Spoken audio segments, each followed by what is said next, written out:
आज की कहानी लकड़हारा और सुनहरी कुल्हाड़ी। एक समय की बात है, जंगल के पास एक लकड़हारा रहता था। वो जंगल में लकड़ी इकट्ठा करता था और उन्हें पास के बाजार में बेचता था कुछ पैसों के लिए। एक दिन की बात है, वो एक पेड़ काट रहा था। तभी हुआ ये कि गलती से उसकी कुल्हाड़ी पास ही की एक नदी में गिर गई। नदी बहुत ज़्यादा गहरी थी और वास्तव में तेज़ी से बह रही थी। उसने बहुत प्रयत्न किया अपने कुल्हाड़ी को खोजने की, लेकिन उसे वो नहीं मिली। अब उसे लगा कि उसने कुल्हाड़ी खो दी है। वहीं दुखी होकर नदी के किनारे बैठकर रोने लगा। उसके रोने की आवाज़ सुनकर नदी के भगवान उठे और उस लकड़हारे से पूछा कि क्या हुआ।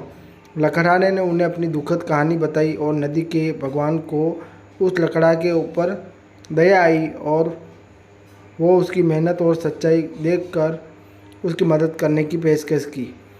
वो नदी में गायब हो गए और एक सुनहरी कुल्हाड़ी वापस लाया, लेकिन लकड़हारे ने कहा यह उसका नहीं है। वो फिर से गायब हो गए और अब की बार उन्होंने चांदी की कुल्हाड़ी लेकर वापस आए, लेकिन इस बार भी लकड़हारे ने कहा ये कुल्हाड़ी भी उसका नहीं है। अब नदी के भगवान पानी में फिर से गायब हो गए और अब की बार वो एक लोहे की कुल्हाड़ी के साथ वापस आ गए। लकड़ी का कुल्हाड़ी देखकर लकड़हारा मुस्कुराया और कहा कि यह कुल्हाड़ी उसी की है। नदी के भगवान ने लकड़हारे की ईमानदारी से प्रभावित होकर उसे सोने और चांदी दोनों की कुल्हाड़ियों से भेंट किया। इस कहानी से यह शिक्षा मिलती है कि ईमानदारी सर्वोत्तम नीति है।